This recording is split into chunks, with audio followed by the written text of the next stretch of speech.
Cerita ini masih belum berakhir. Buat kalian yang belum nonton bagian sebelumnya, silahkan ditonton dulu. Dan jika sudah, kita Lego. Yeo bersama dengan Gibb dan Ran yang berhasil bertahan dari serangan elektronik Serpent Supernova selama 5 menit dianggap telah berhasil menyelesaikan tantangan. Ketiganya pun mengangkat tangan memberikan salam balik kepada para penonton yang sedang memberikan sorak-sorai cukup meriah kepada mereka. Terlebih ketiganya telah memecahkan rekor tantangan yang belum pernah terselesaikan. Sementara itu di sisi lain Cicicak yang gak senang sama kemenangan Yeo membalikan meja saking dia emosinya. Event yang seharusnya menjadi sebuah pembantaian massal kini malah berhasil diselesaikan dan membuatnya merugi banyak. Kedua antena Cicicak mulai memancarkan cahaya diikuti dengan kodok tersebut mulai memasang sikap aba-aba, menunduk memegang permukaan lantai dengan kedua tangannya. Sebelum akhirnya kodok tersebut bertransformasi menjadi sosok yang mengerikan. Tubuhnya dipenuhi oleh banyak mata kuning, tentakel-tentakel hijau, serta mulut dan gigi bertaring seakan dia sudah siap untuk melahap seekor mangsa. Di sisinya ada pembawa acara mata tiga yang meminta Cicicak untuk tetap tenang, karena bagaimanapun juga dia harus memberikan hadiah kepada para pemenang. Cicicak tiba-tiba nyemprot si mata tiga pakai cairan hijau, seraya berkata jika orang itu alias Yeo telah membuat dirinya rugi besar dan sekarang Cicicak juga harus memberikannya hadiah. Itulah yang bikin dia lebih emosi lagi. Dengan tenang mata tiga menjelaskan jika pemberian hadiah kepada sang pemenang itu merupakan aturan yang telah ditetapkan sejak awal dan tidak dapat diubah-ubah begitu saja. Kalau kodok itu tidak memberikan hadiah, maka nantinya dia sendirilah yang bakalan dirugikan. Melanggar aturan akan membuat publik kehilangan kepercayaan dan antusiasme pada arena dan setiap acara di dalamnya. Itulah kenapa Cicicak harus tetap memberikan hadiah kepada para penantang sekalipun dia tidak senang. Baiklah, ini cuma bagian dari proses dalam suatu bisnis, kata Cicicak yang tubuhnya kembali ke bentuk semula. Dia mencoba untuk mengontrol emosi yang hampir meledak. Cicicak kemudian mengeluarkan sebuah permata merah yang dihiasi oleh ornamen emas dan kemudian menyentuhnya sambil terus mengontrol emosinya. Sebuah pinata pun muncul di atas arena, mengeluarkan 3 bola cahaya biru yang masing-masing bergerak ke arah 3 pemenang. Cahaya bola biru itu adalah hadiah yang dijanjikan, hadiah misterius yang katanya sih akan sangat membantu para peserta dalam pertarungan selanjutnya. Mata tiga mengungkapkan jika ketiga orang pemenang itu masih hidup sampai akhir itu karena mereka mendapatkan perlindungan dari The Great Lord Cicicak. Jadi sudah sepatutnya ketiganya untuk bersyukur. Yeo dan yang lain bodoh amat sama Great Lord Cicicak atau apalah itu. Yang lebih penting ialah hadiah yang diberikan sepertinya masih dipenuhi oleh banyak informasi yang belum diketahui. Yeo yakin kalau hadiah itu pasti akan mereka ketahui setelah memasuki arena tantangan yang selanjutnya. Memang terasa sangat mengesalkan dikasih hadiah tapi nggak tahu isinya apa, seperti beli kelinci dalam karung. Ya, tapi itu masih lebih baik daripada nggak dapat hadiah apa-apa, pikir Yeo. Event di hari itu pun akhirnya berakhir. Para penonton mulai meninggalkan tribun dengan tertib bersama dengan arena yang mulai menutup seperti cangkang telur. Sementara kompetisi selanjutnya akan digelar 3 hari mendatang. Ketiga pemenang dengan tangan terborgol kemudian dibawa oleh para penjaga berzirah. Kalau dilihat-lihat sih mereka ini bukan kayak pemenang, melainkan lebih seperti tawanan. Tiba di sebuah ruangan yang cukup untuk 3 orang, penjaga meminta ketiganya buat langsung masuk ke dalam. Sambil memasang tatapan mengerikan, sang penjaga kasih tahu kalau Yeo dan yang lainnya nggak boleh pergi kemanapun itu sebelum pertarungan kompetitif berikutnya. Dia juga nyaranin supaya mereka untuk tetap diam dan jangan mencoba melakukan trik-trik kecil buat kabur kalau nggak mau menerima konsekuensinya. Habis ngasih ancaman, si penjaga pun pergi sambil menutup pintu ruangan dengan keras dan menguncinya. Tak berselang lama, borgol yang sebelumnya membelenggu Yeo tiba-tiba menghilang tepat setelah pintunya tertutup. Ternyata teknologi yang ada di tempat ini cukup menarik perhatian Yeo.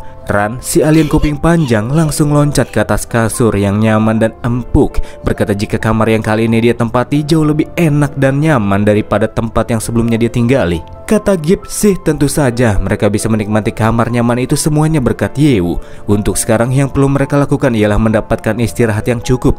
Itu akan membantu mereka dalam melaksanakan pertempuran yang akan terjadi selanjutnya. Sambil ngeraba-raba pintu, King MC merasa kalau satu-satunya pintu di dalam ruangan itu sangat kuat. Tak mau bergerak seberapa keras pun dia mencobanya. Yeo mencoba tanya kepada sistem apakah dia bisa menganalisa struktur dan material pintu tersebut. Tapi ternyata Yeo nggak menerima jawaban. Sistemnya ikut diblokir semenjak dia masuk ke dalam ruangan tertutup itu.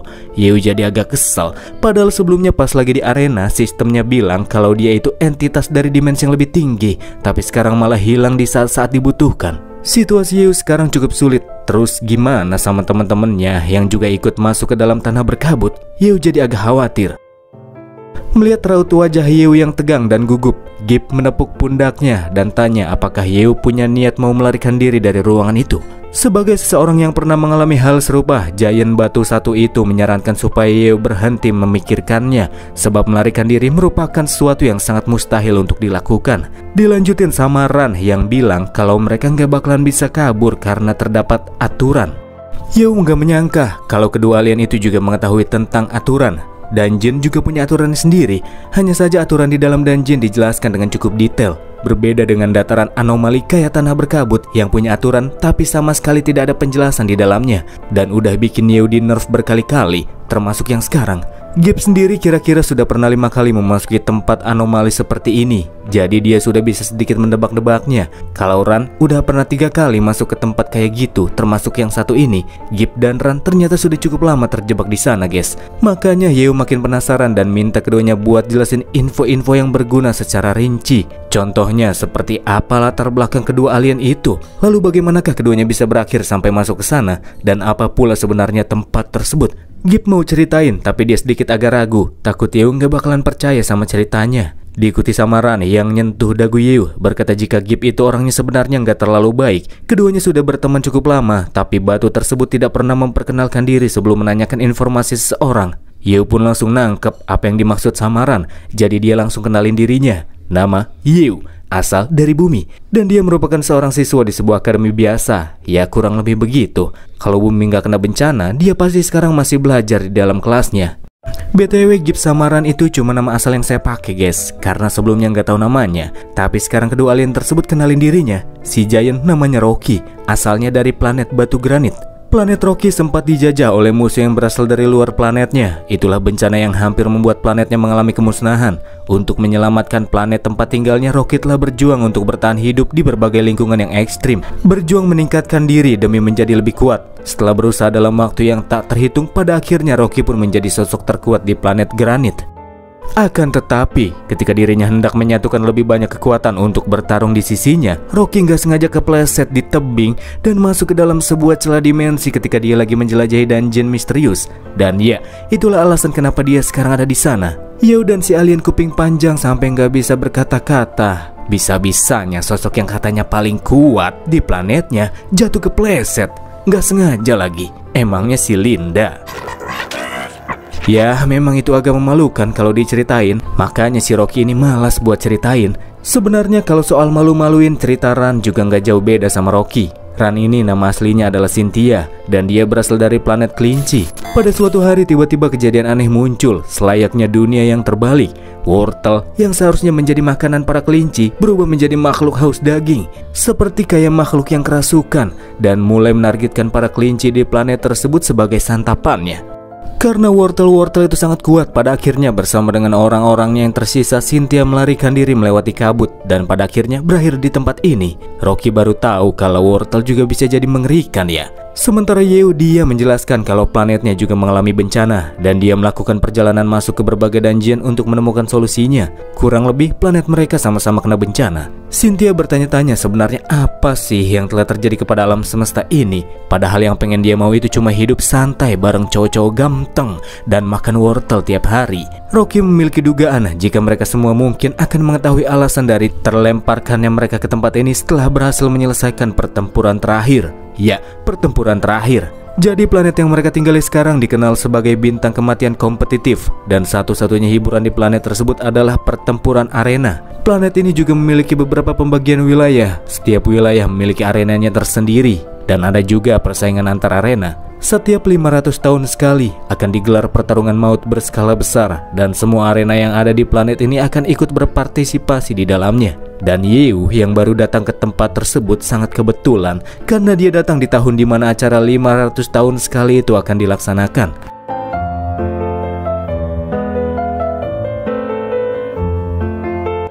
Ceritanya 3 hari pun telah terlewati, cuma tidur-tiduran saja yang dilakukan Yeo selama itu. Yeo, Rocky, sama Cynthia yang satu kamar kemudian terbangun ketika seorang penjaga masuk ke dalam ruangan. Berkata bahwa ini adalah waktu yang telah ditentukan bagi mereka untuk pertarungan kompetisi arena. Ketiganya diminta segera bergabung dengan peserta atau yang di sini disebut sebagai budak perang. Ketika memasuki lift yang akan langsung naik ke atas arena, Yeo bertemu dengan budak perang lainnya. Totalnya ada 50-an orang kira-kira. Mereka yang dilemparkan ke sana selain yang berasal dari planet lain, ada juga para kriminal dan pelaku pinjol. Contohnya alien hijau yang pakai topi ini. Sebelumnya dia hanyalah penonton, tapi sekarang dia jadi budak perang. Alien tersebut terlihat sangat stres, berpikir pasti dia nggak lama lagi bakalan segera meninggal. Mendengar teriakan alien tersebut, temennya yang juga ikut terseret jadi budak perang langsung jitak dia gara-gara berisik. Keduanya ini pinjol banyak sama pihak arena dan uangnya dipakai buat taruhan. Taruhannya kalah, nggak bisa bayar, dan sekarang mereka auto jadi budak perang. Banyak dari mereka yang begitu ketakutan, nangis-nangis karena nggak mau mati. Alien tukang pinjol cukup kaget ketika dia mengenal 3 orang yang baru saja masuk ke dalam lift. Di antara ketiga orang itu, dia langsung pergi ke arah Yeo yang paling menonjol, memeluk kakinya sambil menangis. Manggil dia bos sambil minta diselamatkan. Sebelum akhirnya Rocky mengangkat alien tersebut, jelasin kalau Yeo itu bukan badan amal yang suka kerja ikhlas. Alien tersebut justru malah akan membuat Yeo dapat tambah masalah lebih banyak. Alien NPC tersebut kemudian bilang kalau Rocky juga sama saja, dia juga mengandalkan Yeo untuk bisa bertahan hidup sebelumnya. Cynthia kemudian angkat bicara. Memang pada pertarungan arena sebelumnya dia sama Rocky mendapatkan bantuan yang sangat besar dari Yeo. Hanya saja keduanya tidak berencana bergantung sepenuhnya kepada Yeo. Minimal ngasih kontribusi sedikit lah untuk bisa meraih kemenangan.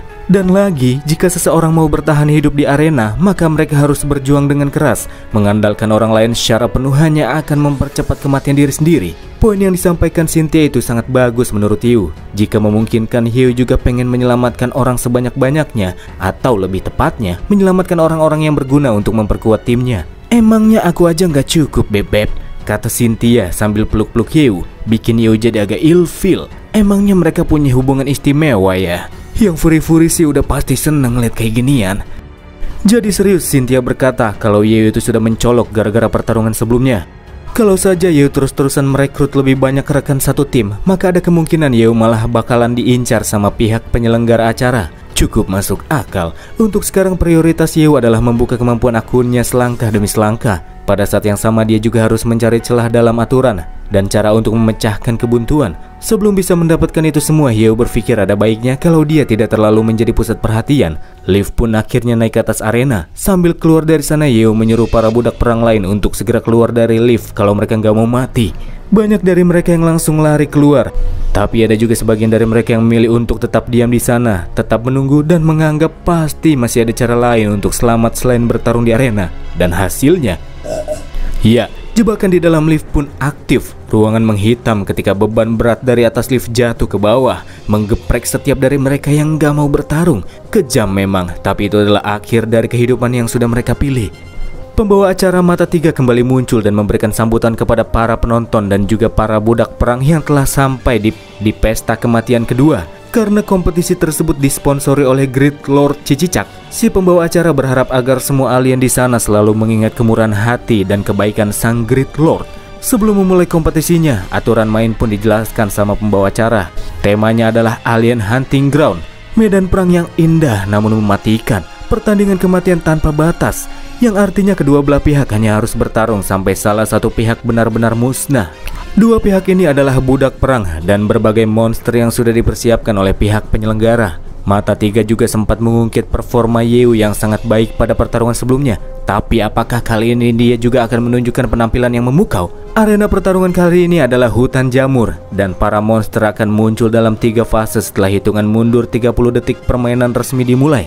Di saat itu juga sesi pertaruhan pun kembali dibuka. Cicicak yang santai dan lagi nyebat ngomong dalam hatinya kalau Yeo sebelumnya memang nunjukin penampilan yang oke. Tetapi dalam ujian kematian kali ini, kekuatan serangan adalah faktor utama penentu kemenangan. Jika Yeo hanya mengandalkan pertahanan saja, maka dia tidak akan memiliki peluang untuk bisa bertahan hidup. Di antara bangku penonton ada juga Arnold yang pakai jubah untuk menutupi identitasnya. Abis menang banyak, dia langsung ditargetin sama Cicicak. Nggak tahu guys, apakah target pembunuhan atau cuman nggak boleh masuk ke sana gara-gara dia bikin Cicicak rugi banyak. Yang terpenting Arnold penasaran sama Yeo. Taktik dari pertarungan sebelumnya kan sudah takkan lagi efektif digunakan kali ini. Jadi apakah langkah yang Yeo ambil sebagai respons dari situasi berbahaya yang akan dihadapi selanjutnya? Bukan cuma para monster yang patut diwaspadai, tapi begitu juga dengan medan tempat bertarung. Terdapat banyak rawa beracun serta jamur-jamur besar yang melepaskan spora beracunnya ke udara. Semuanya harus dihindari oleh para budak perang.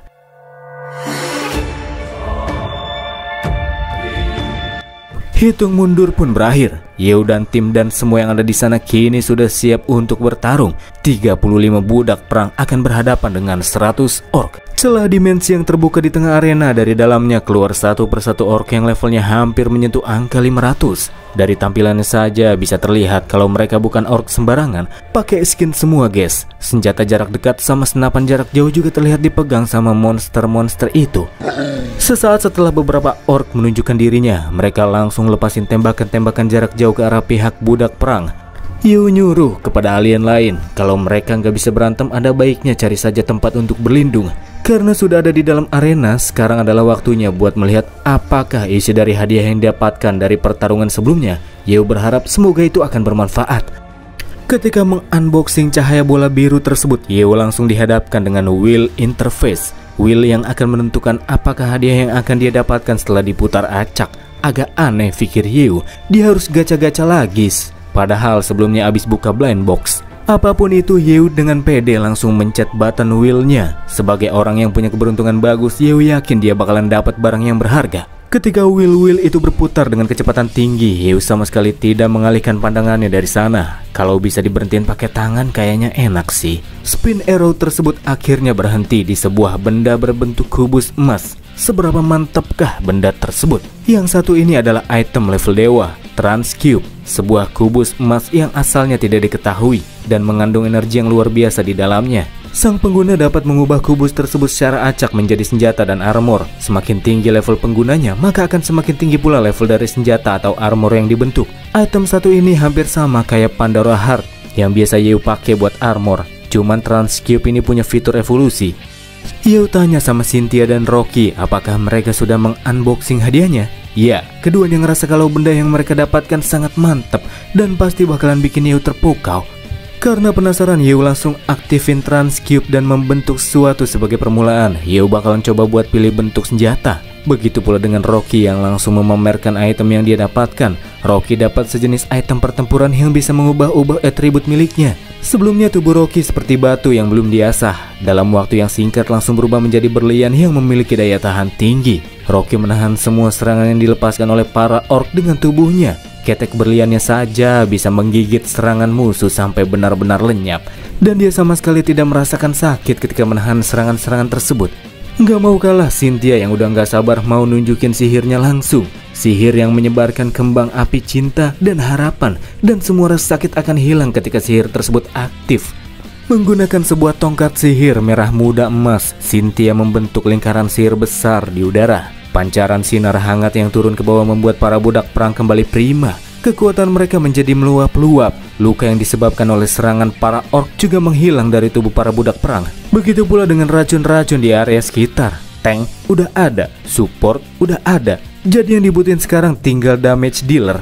Dan Yeo akan mengisi posisi yang kosong itu dalam timnya. Yeo kemudian mengaktifkan Transcube ke bentuk senjata penembak jitu DMC 2000. Sebuah senapan runduk atau laras panjang dengan akurasi tinggi yang biasa digunakan untuk memburu iblis. Senjata ini dapat mengkill musuh non-elit dalam satu kali door. Dan dari sinilah perburuan akhirnya dimulai.